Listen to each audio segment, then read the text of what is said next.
Hello, today's discussion is going to be on electrical transformer oil. Basically a primer on the analysis and even the diagnosis. We'll touch a little bit into sampling as well.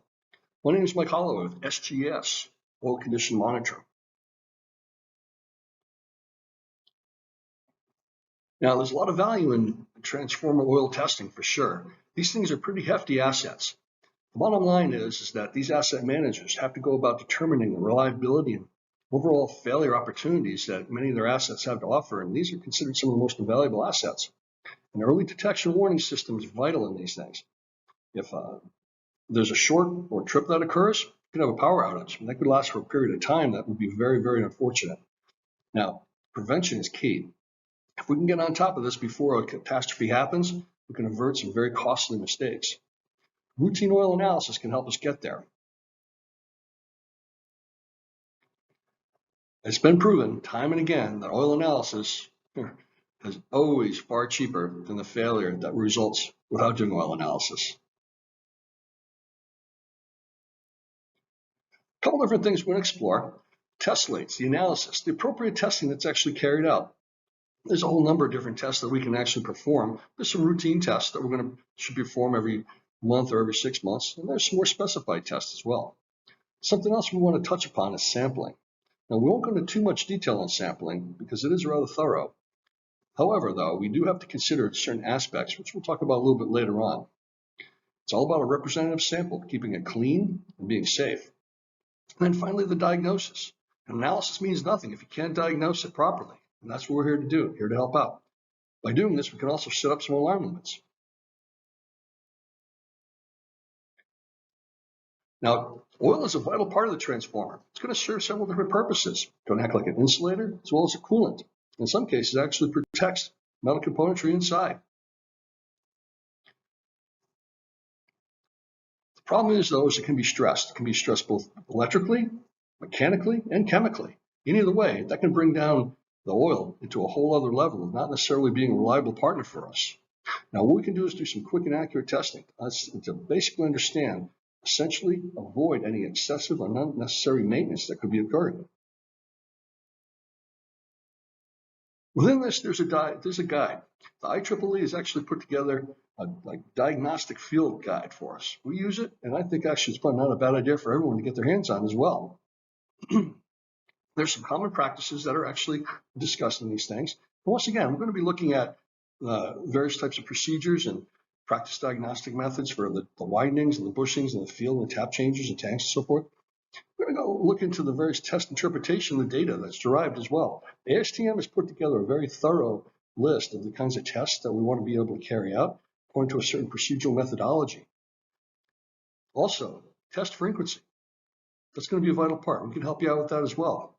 This guide, it actually suggests different types of frequency of testing. It depends upon the unit type, the size, the age, and even operating history. Establishing a maintenance schedule based on these conditions is going to be essential for you. One thing we want to do is do in-service oil screening. With that, we take a look at a whole host of different types of analysis, from the acid testing, color, all the way down to flashpoint. Take a little bit of time here in a bit and describe why these things are essential. Also, contamination testing, things that we can look at in terms of going even deeper dive. Different types of contaminants that actually can establish themselves and enter into the system and actually create all kinds of havoc. Here are the physical properties. First and foremost is visual examination. You can tell a lot by what the oil looks like. It indicates maybe an absence or the presence of some undesirables as well. We're also going to take a look at the aniline point. Now, the aniline point is essentially always considered the solvency of that oil, and it may be actually related to some sort of gassing or impulse characteristics going on in the oil itself.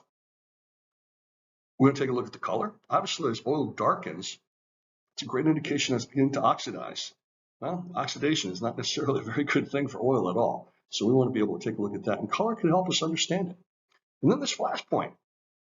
That's going to help us understand the safe operating conditions of these things. Sometimes flash points affected by contamination. That's something that we also want to take into consideration. And then we get into interfacial tension. Now in this, we'll take a look at the values and considers that, say, for instance, a high value. That could mean that there's some undesirable polar contaminants in there. And so we're actually going to mix the oil the oil that we're going to look to test, as well as, say, water. I'm going to understand if the phase separation and the interfacial tensile forces that can actually be measured. Now, if there's a high concentration of polar additives that are found in there, that are polar contaminants, I should say, that's going to change the interfacial tension, and that can be registered. That's going to give us a great understanding, because remember, water is also polar. And then pour point. Pour point's essential to understand too. Keep in mind, a lot of times this oil is actually helping lubricate a lot of the moving parts within these componentry too. So if you have a higher pour point, it's going to tend to thicken up. That's not a very good thing either, because then that could actually, in a way, freeze up the mechanical devices found within. So we're going to want to make sure we have a low pour point. And then the relative density. Now, relative density is actually a really important factor as well, because it actually does influence heat transfer, and that has a direct implication on cooling. A lot of times the specific gravity can also tell us a lot if there's a contaminant inside too. And then viscosity. Viscosity is a very important characteristic, right? We always know this with lubricating oil, but in this case, it's an important characteristic as well, because it actually tells us the influence of overall heat transfer capabilities and cooling efficiency of the oil has.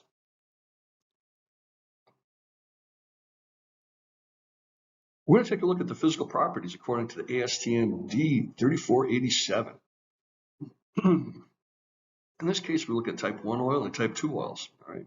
In this case, there's not going to be a very big difference in the physical properties of these things.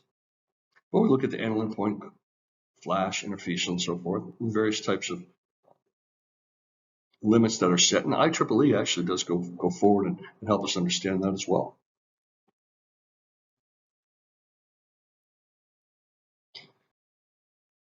In this case, electrical properties we want to consider, well, electrical breakdown, also known as the dielectric breakdown of voltage. We're going to run that over 60 hertz. And that indicates the ability to resist any kind of electrical breakdown. It's also very sensitive to water and other types of contaminants. We look at the dielectric breakdown in terms of voltage impulse conditions, and this can happen maybe due to a lightning strike or power surge or so forth like that. I want to make sure that the oil continues to protect as it needs to. And then we'll look at the dissipation factor. Let's also consider the power factor. In this case, we're going to measure the dielectric loss, and any low values indicate perhaps a low dielectric loss in soluble contaminants.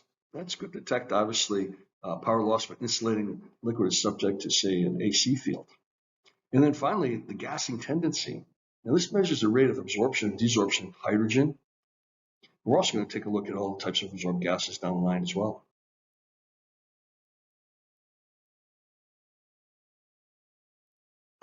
Here's a table for the electrical properties that we're going to take a look at. The dielectric breakdown, very important, obviously, characteristic here.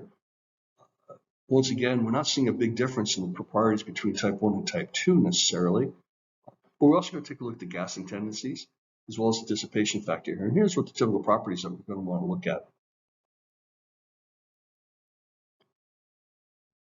Now, in this case, the chemical properties we're going to explore, first and foremost, is oxidation stability. Well, basically, that's going to tell us a lot about acid formation, actually sludge formation as well. And in this case, we're going to want to keep an eye on that, obviously, because that's going to have a direct implication on the overall life of our oil and even our componentry too. We can actually start investigating the additives that are used to inhibit oxidation. What is the oxidation inhibitor content? Those are obviously used to slow down the formation of acids as they build up in a system due to stressing, be it chemical, electrical, or mechanical stressing. We also want to keep an eye on sulfur, corrosive sulfur. And that indicates we can actually test for the indication of the absence of elemental sulfur or presence thereof. And that helps us understand any kind of thermal instability that might be having and have a direct implication on overall componentry too. And then water content. Water is not necessarily a thing we want in our insulating oil at all. Okay, that's not good. There's several reasons why. It definitely brings about shortages, and it can facilitate oxidation and acid generation. So we definitely want to have a low level of water for sure. We've got to keep an eye on it. And then the other thing too is the acid number. The total acid number, the content necessary to minimize any kind of electrical conduction and even metal corrosion. Once again, as acid builds up, we know that it's going to break oil down, form big polymers that create the sludge and the deposits. And then the furic acid compounds. This happens when you have a cellulosic material break down over a period of time. And that can be in the form of different types of insulating winding paper and so forth, and even wood componentry that can be found with it. And then finally, the PCBs, PCB content. There's plenty of regulations surrounding those. Now, if you know that you have an oil that does contain PCBs, you have to have it appropriately labeled, and you cannot dispose of it. Obviously, dump it on the ground. You shouldn't dump oil on the ground anyway, but you got to be really careful with the PCBs if you know it's in there. If you suspect it's in there and you haven't tested it yet, once again, we're going to look to see if it is in there. We're going to assume that it is in there, and then until otherwise. So it's always important there. In terms of some of the chemical properties that we're going to investigate, well, here's some typical properties that we're going to take a close look at. Now, what's interesting here is we do see a difference between type 1 and type 2 oil. Now, the IEEE doesn't indicate any kind of chemical properties for oxidation stability, oxidation inhibitor content, or oxidation stability in terms of sludge acid testing, right? Or even the corrosive sulfur content. But we do go into things like water, total acid number, the confluent compounds, and even the PCB content.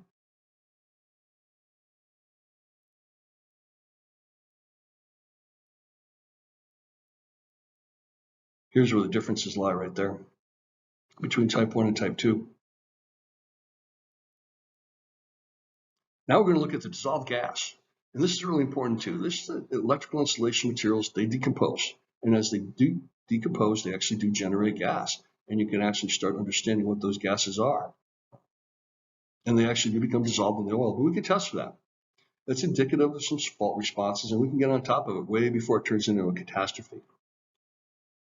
We can actually start understanding the rate of change of these gas generation, even the concentrations over a period of time. We can apply some kinetics and do some linear regressions to try to understand exactly where it's going and how quickly. And the gases we look at, everything from hydrogen, oxygen, nitrogen, carbon monoxide, carbon dioxide, those things are typically indicative of decomposition. Methane, ethene, ethylene, acetylene. Definitely don't want to have those things in there. They can be highly flammable.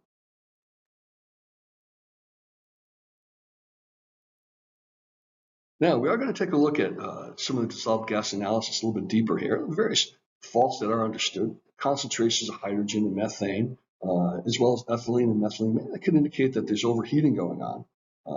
Hydrogen and methane and ethylene, well, that could indicate that there's low energy electrical discharges or corona effect. And then if you have elevated carbon monoxide or carbon dioxide, that may indicate that there's an overheating of the cellulosic materials, and that's what's breaking it down. We do have that IEEE Standard 57 guide, and that's an interpretation of these gases and what it actually represents. Those gas signatures corresponding to 4 types of faults with key gases. For instance, overheating cellulose and partial discharge and so forth. Even with hydrogen and what have you, it's going to give us a good indication of actually what's going on. But also, obviously, the diagnostics, where we're going to check the connections and the leaks, and it's going to help us understand a little bit deeper. A lot of times we can actually use a borescope to take a look inside too. It's going to let us understand if we need to do some oil filtration. It's going to let us understand if we actually have to regenerate or sweeten the oil, or even reclaim or dispose of it. Now here's a case study. We did a little analysis years ago, pre-trip and post-trip. Not actually taking a journey, but actually tripping the particular circuit. And we used the dissolved gas analysis here. There's 3 months in between these events. Now there's some high energy arcing with the power flow through a possible carbonization metal fusion. They utilize what's called the Duval triangle method for interpretation. I won't go into too much of that today at all. That's for a different time, different webinar. But we do take a look at the pre-trip and the post-trip, and you can actually see the generation of gases was significant over this period of time, a very short period of time. One thing in particular, though, if you take a look over a longer period of time, you really do see some serious indication that, oh my goodness, there's a lot of gas being generated. Something should have done a long time ago, right? It's not necessarily the case. In this particular scenario, we did take a look at over a period of several years. Actually, these particular devices are designed to run to failure. That's not necessarily the case for many systems, right? But in this case, that's exactly what it is. Be that as it may, it's not necessarily the appropriate cost analysis model I'd choose.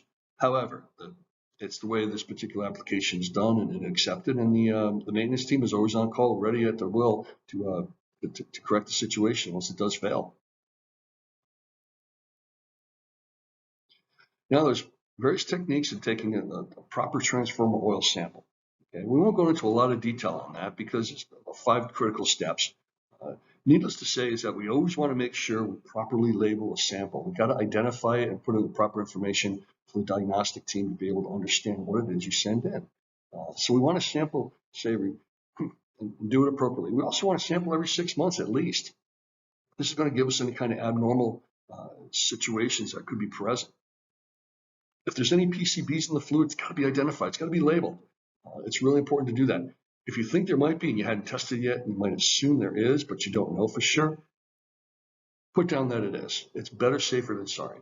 PCBs are nothing to mess with. It's always something to show a lot of respect for, so definitely consider that. If you get a test back and it says there's no PCBs in it, it's all well and good.